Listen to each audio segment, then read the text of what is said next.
Nosso programa Fé e Cidadania, hoje com o nosso bispo diocesano, Dom Milton Kenan Júnior. Início de quaresma, lançamento da campanha da fraternidade, políticas públicas. Início de ano, praticamente é depois do carnaval que o Brasil começa a andar, mas temos sempre problemas também no carnaval e nas tentações, que parece que há sempre um desrespeito, uma procura de ataque à fé cristã, e são assuntos que nós vamos abordar a partir de agora. Um intervalo é rápido, nós já vamos iniciar.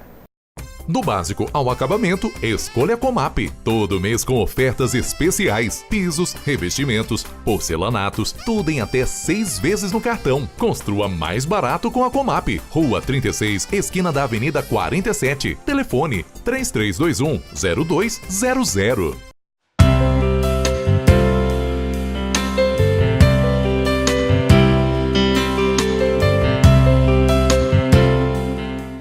Início de quaresma, lançamento da campanha da fraternidade e políticas públicas e os assuntos assim mais recorrentes, logo agora após o carnaval, que nós já queremos abordar com o Dom Milton Kenan Júnior, nosso bispo diocesano.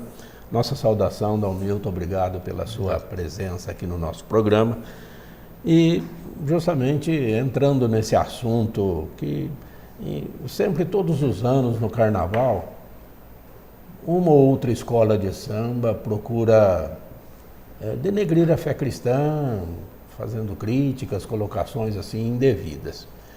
Nesse último agora, nós tivemos aí uma representação do demônio vencendo Jesus Cristo. No próximo domingo, nós temos o Evangelho das Tentações de Cristo, em que o demônio, de fato, surge ali no deserto e Jesus Cristo tem a sua vitória. Mas fica aqui a pergunta: na realidade atual, o senhor acha que o demônio está vencendo essa luta, que não é uma luta? Bom dia, Lombardi, bom dia a todos aqueles que acompanham o programa, este programa Lombardes, no canal Lombardes, que trata de temas importantes da nossa igreja. Bom, eu primeiro quero dizer que foi de muito mau gosto da Gaviões de Fiel se servir daquela alegoria, a primeira alegoria da escola, na manhã de segunda-feira. Muito mau gosto porque ela satirizou não só a pessoa de Jesus Cristo, mas satirizou o sentimento religioso, o nosso sentimento religioso de cristãos, que somos a grande maioria na sociedade brasileira. Essa alegoria, ela, na minha compreensão, ela demonstra a irritação, que setores da sociedade alimentam diante da força que tem os cristãos, nos nossos tempos. Então revela vamos dizer assim, um certo desespero, diante da ação das igrejas cristãs no Brasil. O demônio absolutamente é vencedor. A gente vai acompanhando a história e a gente vai vendo que as tentativas dele de vitórias são repetidos fracassos. Ele não consegue vencer. A gente pode lembrar também daquela parábola do joio e do trigo. Sim, Mas se a gente acompanhar a história da humanidade, nesses 2000 anos, marcados pela presença de Cristo, o diabo nunca sai vencedor. Sempre é o vencido. Ele não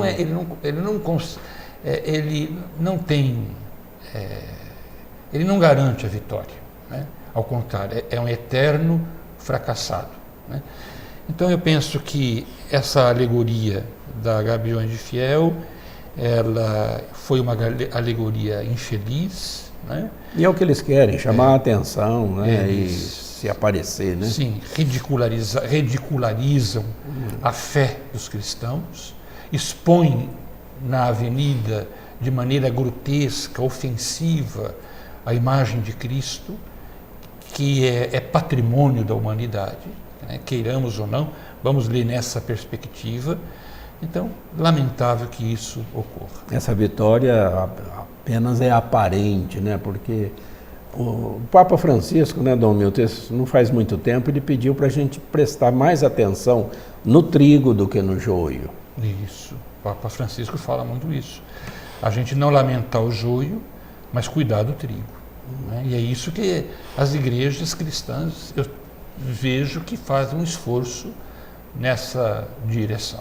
E por falar assim nesse mal que está sendo semeado pelos inimigos, né, na sociedade, Dom Milton, nós temos uma realidade brasileira muito sofrida. E, inclusive, eu vou pedir para o senhor, no próximo bloco, nos contar a sua experiência, né, nesses mais de 30 anos de vida sacerdotal. A realidade brasileira também tem tudo a ver com o tema da campanha da fraternidade desse ano. O intervalo é rapidíssimo, nós já vamos continuar. Use sua criatividade e se mantenha sempre na moda com os tecidos da Casa São Jorge. Tecidos de todos os tipos com padrões de qualidade. Casa São Jorge, na Avenida 25, número 190, esquina da Rua 8. Telefone 33 22 80 45.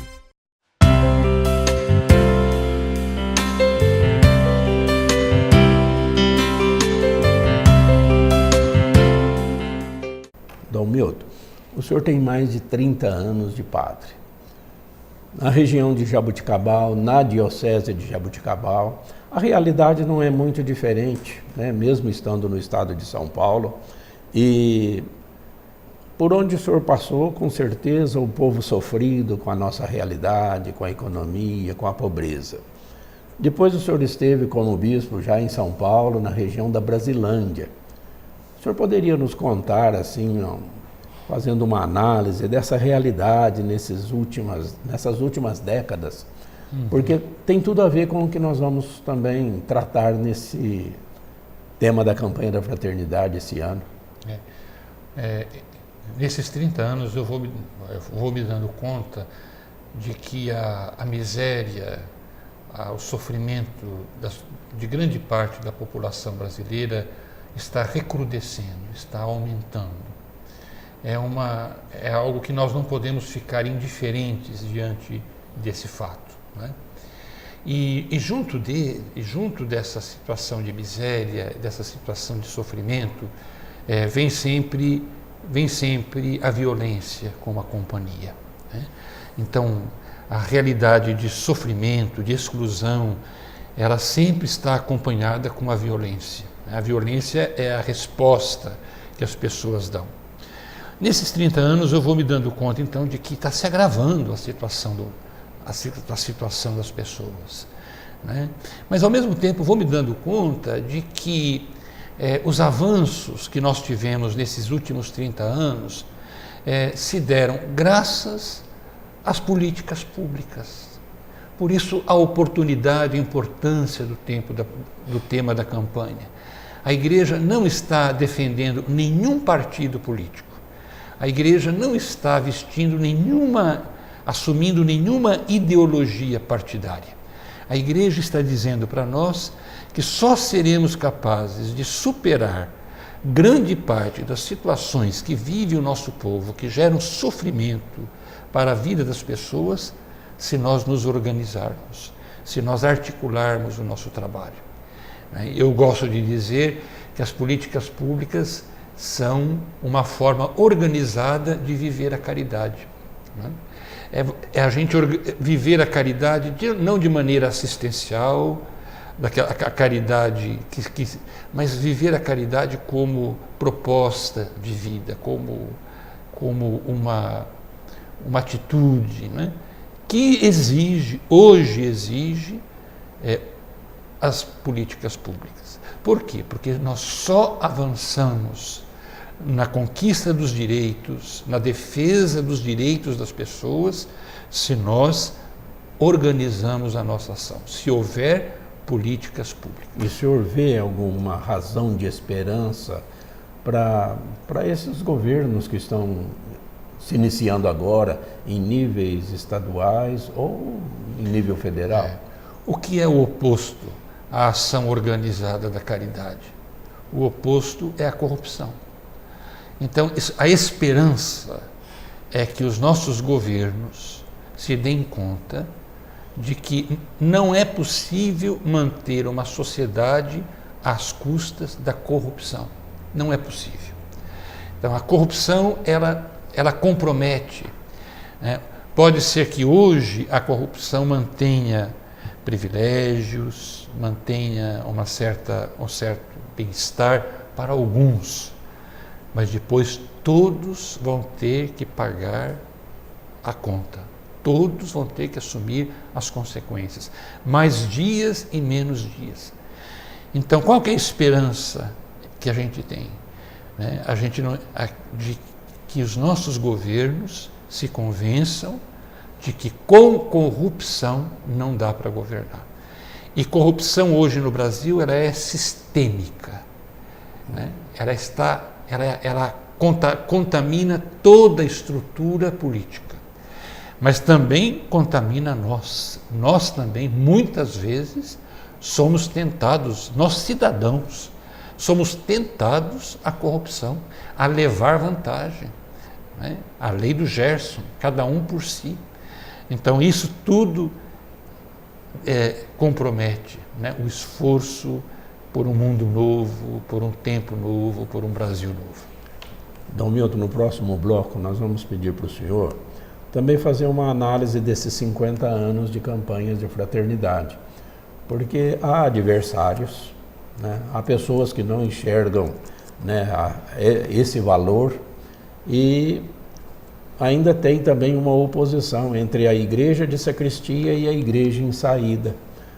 É um assunto recorrente também para a gente refletir nesse tempo que se inicia agora.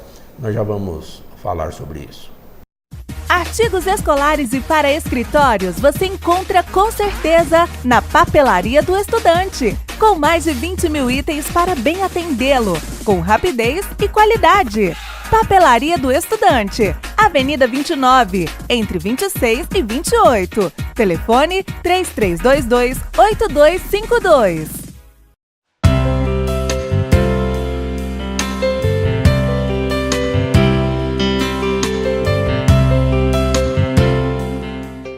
Dom Milton, já há 50 anos, mais um pouco, há campanhas da fraternidade no nosso país.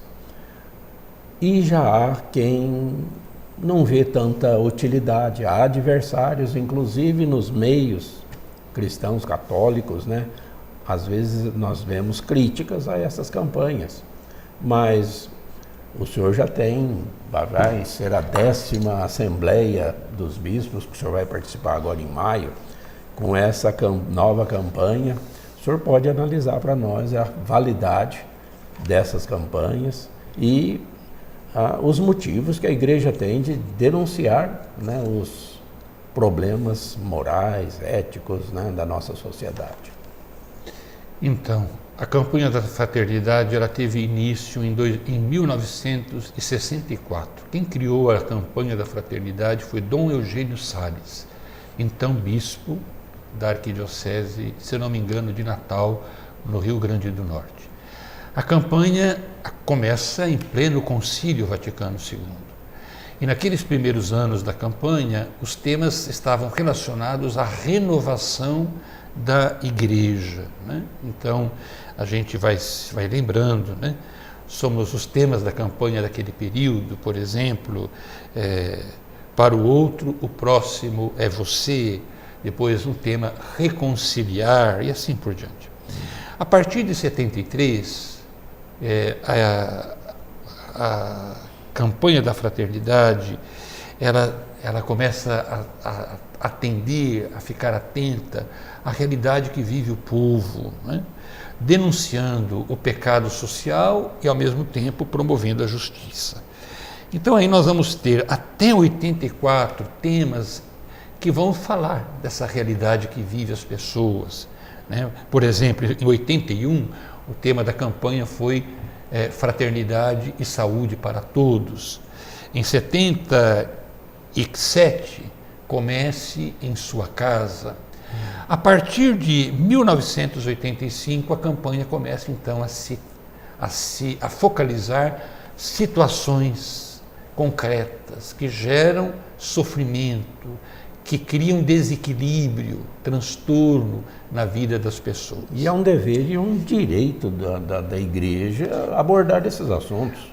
A Constituição Sacrosanto Concilium do Vaticano II, que fala da liturgia, ela diz que a penitência cristã não pode ser apenas individual, mas ela tem que ser social e comunitária, né? Quando nós tomamos a história da Igreja, a gente vai ver que os primeiros séculos, o tempo dos padres da Igreja, Santo Ambrósio, São Basílio, São João Crisóstomo e tantos outros, eles tinham um cuidado, uma atenção de dar esse enfoque comunitário e social à penitência, sem desprezar o esforço pessoal de oração, de escuta da palavra, de vivência da fé, mas dando também, chamando a atenção também para as realidades sociais que exigiam uma colaboração dos cristãos. De modo que essas vozes que pedem aí uma igreja de sacristia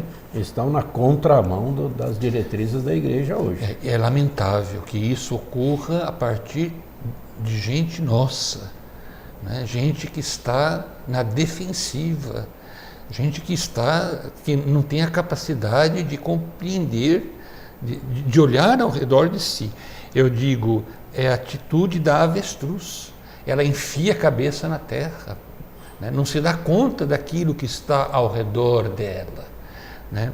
Nós, enquanto igreja, temos que zelar pela liturgia, temos que zelar pelo aprofundamento da fé, temos que zelar pela participação das pessoas na vida das comunidades, mas nós, como igreja, temos um compromisso, né, de transformar a realidade que nós vivemos. Nós não podemos ficar indiferentes com um alto índice de violência, né?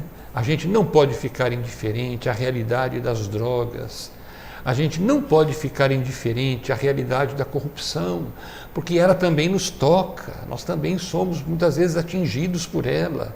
E onde há corrupção, eu volto a dizer, não existe prosperidade. As situações vão se agravar cada vez mais, não é?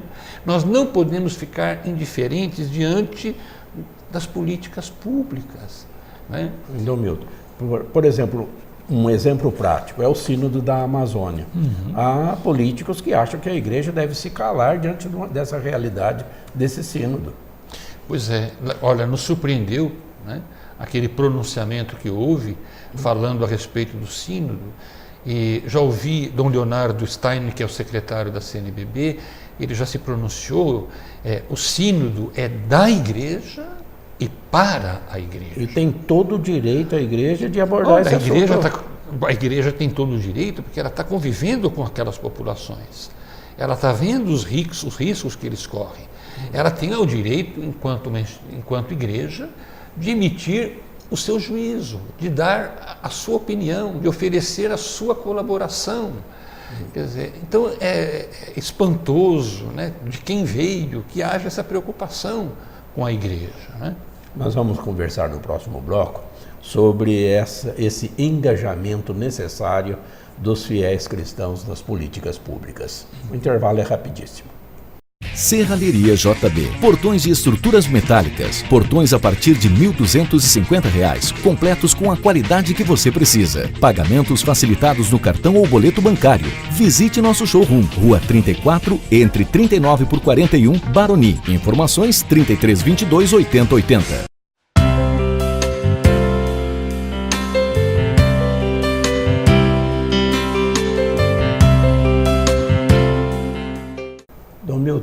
Nessa campanha da fraternidade deste ano, políticas públicas, nós temos aí quase que um paradoxo, porque a igreja pede que os fiéis cristãos se engajem, por exemplo, nas pastorais sociais.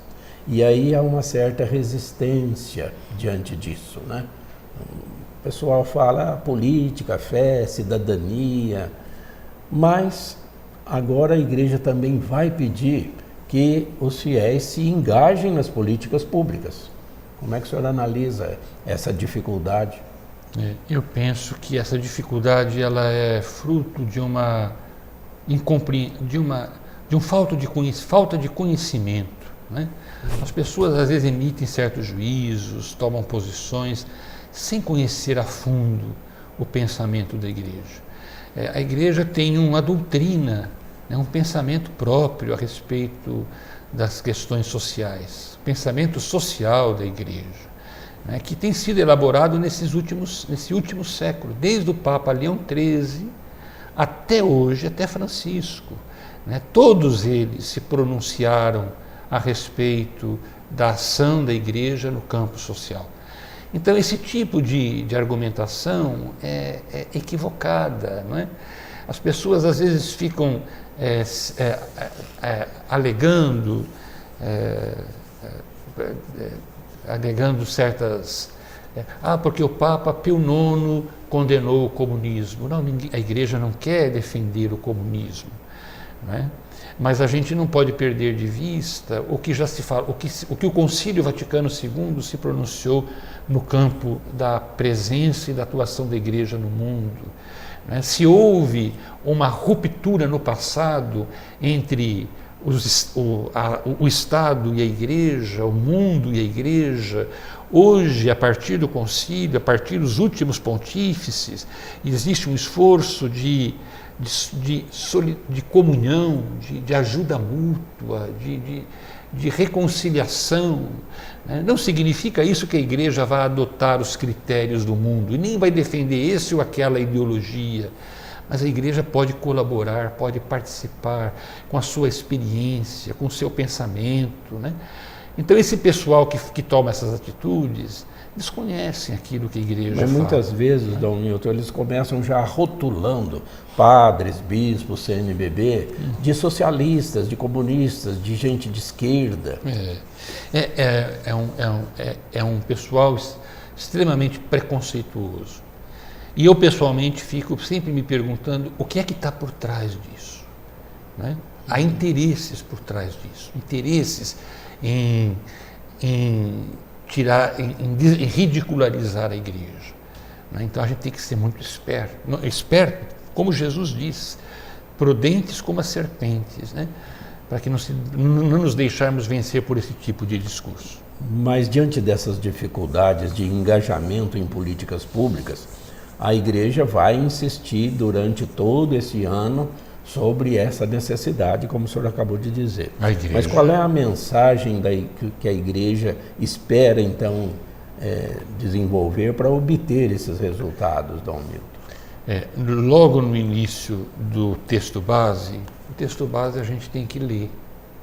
Não pode guardar, não é para ficar na prateleira, né? O texto base diz: como cristãos, somos chamados a participar da transformação da sociedade. Um modo de sermos cristãos ativos é ajudar na proposição, discussão e execução das políticas públicas, para que as pessoas possam ser libertadas pelo direito e pela justiça. Na minha circular que eu vou publicar hoje, tem um parágrafo que eu digo assim, que é um pouco do fruto desses 30 anos de padre. Pela participação na aprovação dos orçamentos dos municípios, estados e nação, na participação efetiva dos conselhos paritários, no acompanhamento dos mandatos políticos e na elaboração de projetos para a aplicação dos recursos recolhidos pelo Estado, permitimos que as soluções para os problemas que atingem os mais pobres se tornem mais rápidas e duradouras. Então esse é o caminho das pedras, aqui está o caminho para que a gente possa conseguir se enfrentar situações que afligem a vida do nosso povo de maneira rápida, inteligente e duradoura. No momento que esse tempo quaresmal, né, em preparação para a Páscoa, e a partir também das cinzas que colocamos em nossas frontes a partir de agora, sirvam de fato para essa reflexão, né, tão necessária de participação, porque a fé sem obras é morta, né? Jesus diz, ou melhor, as palavras que são utilizadas na imposição das cinzas, elas dão o programa de todo o tempo da Quaresma. Convertei-vos e crede no Evangelho. Né? Não se trata de duas coisas, né? Se trata de uma única coisa. O que é converter-se? É crer no Evangelho. É deixar com que o Evangelho se torne a fonte, a luz para a nossa vida. É isso que eu desejo. Nossa, muito obrigado, então, Dom Milton, pela sua participação. Nós ficamos por aqui e sempre trazendo assuntos de interesse da sociedade no nosso programa Fé e Cidadania. Até mais.